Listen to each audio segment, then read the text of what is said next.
에스겔서 8장 14절에서 18절 말씀입니다. 그가 또 나를 데리고 여호와의 전으로 들어가는 북문에 이르시기로 보니 거기에 여인들이 앉아 단무술을 위하여 애곡하더라. 그가 또 내게 이르시되 인자야 내가 그것을 보았느냐 너는 또 이보다 더 큰 가증한 일을 보리라 하시더라. 그가 또 나를 데리고 여호와의 성전 안뜰에 들어가시니라. 보라 여호와의 성전 문 곧 현관과 제단 사이에서 약 25명이 여호와의 성전을 등지고 낯을 동쪽으로 향하여 동쪽 태양에게 예배하더라. 또 내게 이르시되 인자야 내가 보았느냐 유다 족속이 여기에서 행한 가증한 일을 적다 하겠느냐 그들이 그 땅을 폭행으로 채우고 또다시 내 노여움을 일으키며 심지어 나뭇가지를 그 코에 두었느니라.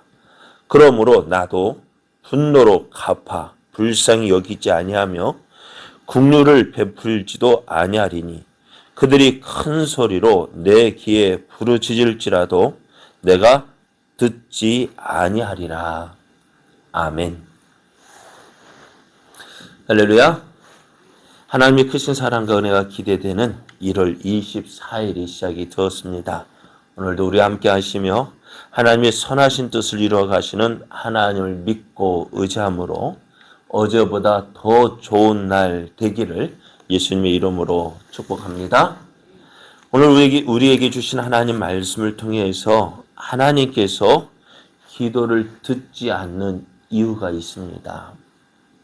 하나님께서 기도를 듣지 않는 이유가 있습니다. 이런 제목으로 하나님 말씀을 증거하겠습니다. 이스라엘에게는 믿음이 있었어요. 어떤 믿음이 있었느냐? 하나님께서 예루살렘이 멸망당하도록 내어버려 두지 않으실 것이다.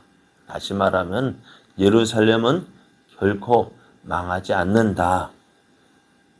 근데 하나님은 이런 이스라엘의 생각과 달랐습니다. 하나님은 이스라엘 족속이 하나님의 성전에서 행하는 가증한 일들을 보셨어요. 그리고 이 성전에 도저히 있을 수 없다. 그래서 하나님의 성전, 하나님의 집에서 떠나겠다라고 하셨습니다. 그리고 그 이스라엘이 결코 멸망당하지 않을 것이라 생각했던 그 예루살렘, 또 예루살렘 성전까지도 이방의 더러운 자들, 악한 자들에 의해서 하나님의 성소가 더럽힘을 당하게 하시겠다라고 하셨어요. 이게 무슨 말일까? 어떻게 이스라엘이 하나님이 이스라엘을 떠나시고 하나님의 성전이 그렇게 더럽힘을 당할까? 그 이유를 우리가 알지 못했는데요. 오늘 하나님께서는 에스겔을 통해서 그 실상을 보여주십니다. 먼저 에스겔이 지금 바벨론의 포로로 잡혀가 있는 그가 이제 집에 있을 때에 그의 환상을 보여주셔서 예루살렘으로 이끌어 가시고 예루살렘의 성전의 모습을 보여주십니다. 어떤 모습이냐? 먼저 성전 안뜰로 들어가는 그 문 앞에 무엇이 서 있어요? 질투의 우상이 서 있었습니다. 이 성전에서 이 북문을 통해서 들어가는 사람은 어떤 사람이 들어가느냐? 왕과 대신들, 귀족들.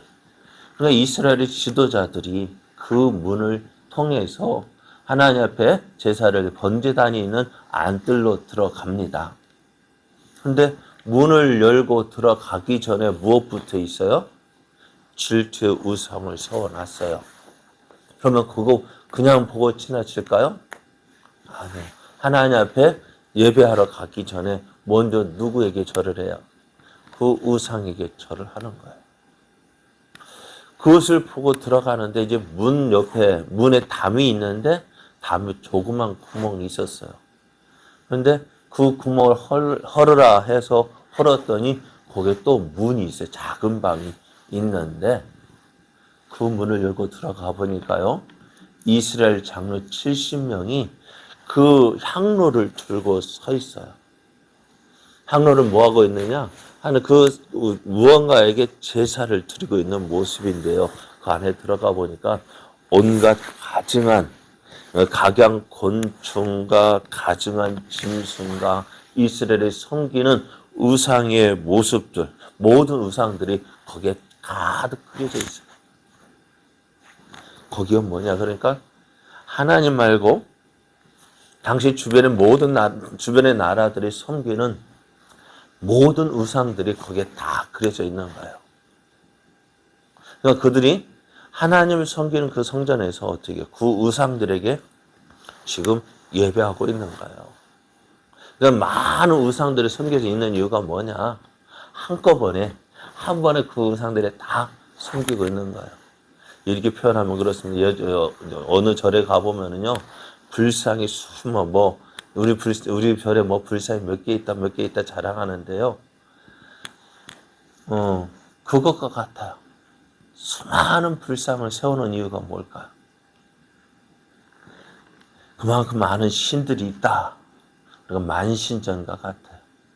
그곳에서 그 신들 앞에 다 한꺼번에 하니까 한 번에 다 많은 우상 세워놓고 한 번에 섬기겠다는 거예요. 그들은 왜 이렇게 우상을 섬기고 있느냐라고 물어봤더니 그 이유가 뭐냐? 그 이유를 말씀하기를 12절 하반절을 보면은 그들이 이르기를 여호와께서 우리를 보지 아니하시며 여호와께서 이 땅을 버리셨기 때문에 어떻게 해요? 자신들이 이 우상에게 절을 하고 우상을 섬기고 있다라고 이야기를 하고 있습니다. 그러니까 하나님께서 우리의 기도를 듣지 않으시고 또 우리가 이렇게 어려움 당하는데 우리를 도우지 않으시니까 어떻게 해요? 이방의 우상들이라도 섬겨서 우리가 우리를 지켜주도록 그들이 기도하고 있다라는 이야기입니다. 자, 이 모습을 보고 놀란 에스겔에게는 하나님께서 뭐라 말씀하시느냐? 야, 놀라지 마. 뭐가 있다? 이것보다 더 큰 가증한 일이 있대요. 그것을 보여주시겠다고 합니다. 지금 성전으로 들어가는 문의 입구에 우상이 세워져 있고 그 옆에 만신전을 세워놓고 그것을 섬기고 있는 그것도 놀랄 일인데 이건 별로래요. 더 큰 가증한 일을 보여주시겠다 하시는데요. 그래 하나님은 에스겔을 데리고 여호와의 전으로 들어가는 그 북문으로 가셨어요. 그리고 그에는 애곡하는 여인들이 있었어요. 참 여인들이 슬퍼합니다. 왜 슬퍼하는가? 참 한편에 이런 생각도 들었을 거예요. 야, 이런 모습을 보고 여인들이 슬퍼하고 있구나라는 생각도 들었습니다만은 보니까 그것이 이제 이스라엘의 이 우상을 섬기고 있는 이 모습을 보면서 애통하는 여인이라면 얼마나 좋겠어요. 그래도 소망이 있잖아요. 근데 가서 보니까요. 이런 모습을 위해서 애곡하는 것이 아니라 담무스를 위하여 애곡을 하고 있다 했습니다. 담무스는 누구냐? 바벨론 사람들이 숭배하던 식물의 신이었어요. 담무스는요. 매년 봄이면 그의 아내 이닌나의 도움을 받아서 부화를 합니다. 부화를 하고요. 그래서 어떻게 많은 열매를 맺게 합니다. 식물이 자라나서 열매를 맺게 하는데 비가 오지 않는 여름이면 어떻게 돼요? 이 단무스가 죽어요. 그래서 저 세상으로 간다 생각하고 있어요. 그러니까 이 단무스 숭배자들은요, 여름에 그 신이 죽거든요. 그의 죽음을 애도하는 노래를 부르며 슬퍼했다 했습니다. 슬퍼합니다. 그러니까 지금 여인들이 그 모습을 하고 있는 거예요. 하나님의 성전에서 누구의 죽음을 슬퍼해요? 담무스, 이방 신의, 이방 우상의 죽음을 슬퍼하며 애곡하고 있는 거예요. 이 어디에서요? 성전에서요. 하나님 앞에 그게 성전에서 지금 얼마나 이 놀라운 일이 벌어지고 있어요. 질투의 신상이 있고 만신전을 세워서 그 우상을 섬기고 그 이방의 우상의 죽음을 슬퍼해서 섬기고 있어요. 근데 참 하나님 이거 보시면 에스겔이야 놀라지 마. 놀라지 말아요. 왜요? 더 큰 가증한 일이 있다는 거예요. 그래서 에스겔을 데리시고 이제 성전 안뜰에 들어갑니다. 성전 안뜰에 데리고 들어갔는데요. 에스겔이 성전의 뜰에 들어섰을 때 성전의 현관과 제단 사이에는요. 약 25명의 사람들이 있는데요. 그 사람들이 지성소를 우리가 현관과 성소 사이 마당에 서 있는 거예요. 그러면서 이 성소를 등지고 성소가 어느 쪽에 있었냐면 서쪽에 있었대요. 서쪽에 있어요. 그러니까 서쪽에 있는데 그때가 어느 때였는지 해가 뜨고 있었던 것 같아요. 그러니까 이 25명의 사람들이요. 성소를 등지고 동쪽을 향하여서 해가 떠오르는 동쪽을 향해서 서서 그 떠오르는 해를 향해서 절을 하고 있는 거예요. 그러니까 이들이 태양신을 향해서 절을 하고 있어요. 참 자리가요. 참 뭐랄까요. 동쪽을 향해서 동쪽을 바라보고 있는데 동쪽을 바라보고 있다는 것이 뭐냐면은 이거 지금 이렇게 표현하면 그럴까? 여기가 동쪽이라면은 여기에 성소가 있어요. 그 성소를 등지고 누구에게 절을 하고 있어요? 태양신에게 절을 하고 있다는 거예요. 참 모습이요. 하나님을 섬기는 하나님의 성전 또 그 안뜰 하나님 앞에 번제를 드리고 하나님 만난 성소의 그 앞에서 하나님을 등지고 동쪽 태양신을 향해서 절을 하고 있었습니다. 그러면 이런 모습을 에스겔에게 보여주셔요. 이게 어디의 모습이에요? 성전의 모습이에요. 이런 성전을 보시면 하나님이 뭐라 말씀하시느냐? 17절 말씀에 보면 유다 족속이 인자야 네가 보았느냐? 유다 족속이 여기에서 행한 가증한 일을 적다 하겠느냐? 그들이 그 땅을 폭행으로 채우고 또다시 내 노여움을 일으키며 심지어 나뭇가지를 그 코에 두었다 했습니다. 여러분 이런 모습을 보면서 에스겔이요. 하나님 불쌍히 여겨주십시오. 그런 기도할 수 있을까요? 여러분 에스겔의 이 모습을 보면서 하나님 성전만은 지켜주십시오. 할 수 있을까요? 어떨까요? 에스겔의 마음이요. 하나님의 성전. 성전이 뭐예요? 하나님의 성전이요. 하나님이 계신다고 인정하는 곳. 하나님께 예배하는 곳. 그런데 그곳이 지금 무엇으로? 하나님을 예배하는 곳이 아니에요. 누구를 위한? 이방의 우상들을 섬기는 그곳이 되었단 말이에요. 과거에 아브라함이요. 소돔과 고모라를 위해서 기도했습니다. 하나님 불쌍히 여겨 주십시오. 그래, 저 소돔과 고모라에 50명의 의인이 있으면은 그래도 심판하시겠습니까?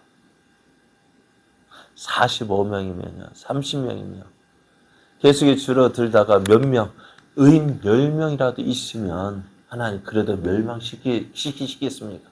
하나님 말씀에 10명이 있으면 내가 멸망시키지 않을게. 근데 지금 이런 이스라엘, 예루살렘을 보고서 기도할 수 있을까? 예레미야 선지자에게 이렇게 말씀하세요. 성읍을 달리면서 한번 살펴봐라. 의인 한 명이라도 있으면은 내가 이 예루살렘을 멸망시키지 않을게. 근데 예루살렘이 멸망당해요. 왜요? 예? 의인 한 명이 없어서. 한 명도 없다는 거예요.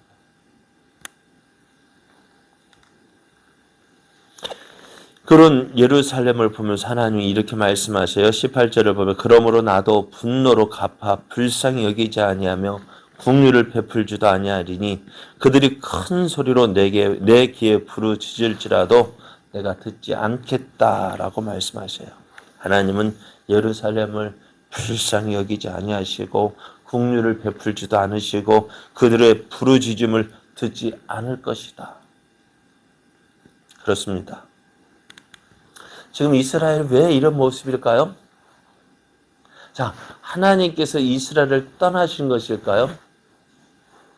하나님께서 이스라엘을 떠난 것이 아니라 이스라엘 백성의 마음에 하나님께서 떠났고 하나님이 계시는 그 성전에 누구를 세움으로 하나님 계시는 그곳에 자꾸 누구를 세워놨어요? 우상을 세워놔서 어떻게 해요? 예루살렘 이 사람들을 어떻게 유일하신 그 하나님을 어떻게 해요? 다른 우상들과 동급으로 세워 놓으니까 어떻게 돼요? 하나님이 그곳에 계실 수가 있냐고요? 계실 수가 없는 거예요. 여호와께서 우리를 보지 아니하시며 여호와께서 이 땅을 버리셨다 하는 장로들의 이야기를 한번 들어보십시오. 과연 하나님께서 이스라엘을 버리신 것일까요? 하나님께서 그들을 돌아보지 않으신 것일까요? 아니잖아요. 하나님께서 이스라엘을 떠나신 것이 아닙니다. 하나님께서 이스라엘의 마음이 떠난 것이 아닙니다. 저들의 마음이 떠났고 저들이 하나님을 버린 거예요. 결국 하나님께서 예루살렘을 심판하신 그것은 무엇 때문에요? 하나님이 버린 게 하나님을 버렸고 저들이 행한 이 가증한 죄 때문이라는 사실입니다. 오늘 하나님은 실수하지 않으셔요. 하나님 이런 예루살렘을 심판하십니다. 오늘 우리들도 이렇게 기도할 때 있어요. 우리들도 이렇게 말할 때 있죠. 하나님께서 내 기도 안 들어주시는 것 같아. 하나님께서 왜 나를 떠나신 것 같아. 그런 생각이 들 때 있죠. 그런데요. 가만히 그때 한번 생각해 보세요. 하나님 왜 나를 떠나셨을까? 하나님 왜 나를 버리셨을까? 하나님께서 왜 나의 기도를 들어주지 않으실까? 하나님이 우리에게서 떠난 것이 아니라 내 마음이 혹시 하나님에게서 떠나지는 않았는지 하나님을 섬긴다면서도 하나님 믿고 의지한다면서도 누구에게 다른 이방의 우상들과 다른 이방인들처럼 하나님을 섬긴다면서도 내 앞에 뭔가 다른 우상들이 있고 그것들을 같이 섬기고 있지는 않는지 우리 한번은 돌아봐야 돼요. 그러니까 우리가 신앙생활을 한다는 것이 바로 이거예요. 그래서 힘든 거예요. 하나님만을 섬긴다는 것이 쉽지 않은 거예요. 그래도 우리가 하나님을 섬겨야 되는 이유가 뭐예요? 다른 우상들은 다 죽었잖아요. 하나님만이 살아 계시잖아요. 그 하나님 그렇게 믿으면서도 버리지 못하는 거예요. 왜? 힘들고 어려우니까요? 아니요. 힘들고 어려울수록 누구만을 더 붙잡아야 돼요? 하나님만 붙잡고 하나님만 의지해야 돼요. 그것이 우리의 삶이 되어져야 돼요. 그래야 할 때 하나님께서 우리의 기도를 들어주시고 우리의 모든 상황을 더 역전시켜 주시는 분이십니다. 여러분, 하나님께서 우리의 기도를 듣지 않으신다고요? 아니요. 듣고 계셔요. 다만 하나님과 우리 사이에 무엇이 있어? 죄가 있어서 그 죄를 해결하지 아니하면은 하나님께 나아갈 수 없어요. 그 죄의 문제를 누가? 예수님이 해결해 주셨고 하나님께로 나아갈 수 있는 길을 누가? 예수님이 마련해 주셨어요. 내가 곧 길이요 진리요 생명이니 나로 말미암지 않고는 아버지께로 올 자가 없다. 우리는 그 예수님을 붙잡아야 돼. 그 예수님을 의지하고 하나님께로. 그렇습니다. 하나님, 내 모습이 이렇습니다. 오늘 이스라엘 이 모습을 보면서 하나님, 그렇습니다. 내가 하나님을 섬긴다 하면서도 하나님께로 나아가는 길에 많은 우상들을 세워놓고 그것들을 먼저 의지하고 그것들을 찾고 그것들을 예배하면서 하나님 앞에 나아가고 있습니다. 이 모습이 내 모습입니다. 인정하고 하나님, 내 모든 우상들 내 삶 속에서 제거하고 오직 하나님만 바라보고 하나님만 의지하는 자 되게 하여 주옵소서. 그렇게 하고 나가야 돼요. 이 우상을 척결하지 않으면요, 하나님 만날 수 없어. 하나님 앞에 하나님 믿는다 하지만은 하나님 온전히 믿는 게 아니에요. 오늘 우리 앞에 하나님으로 나아가는 우리 앞에 정말 걸리적거리는 무엇이 막고 있습니까? 그 하나님 앞으로 나아가는 우리를 무엇을 더 의지하고 있습니까? 이제 그거 다 내려놔야 돼요. 오직 하나님만 바라보고 하나님만 의지하고 믿음으로 나아갈 때 하나님께서 그런 우리의 기도를 들어주시는 거예요. 그 하나님 바라보면서 오늘 한 걸음 한 걸음 내게 있는 무상들 하나님 내려놓게 하소서, 벗어버리게 하소서. 오직 하나님만 바라보는 자, 하나님만 의지하는 자 되게 하여 주옵소서. 기도하며 나아가는 우리의 모습 되어지기를 예수님의 이름으로 축복합니다.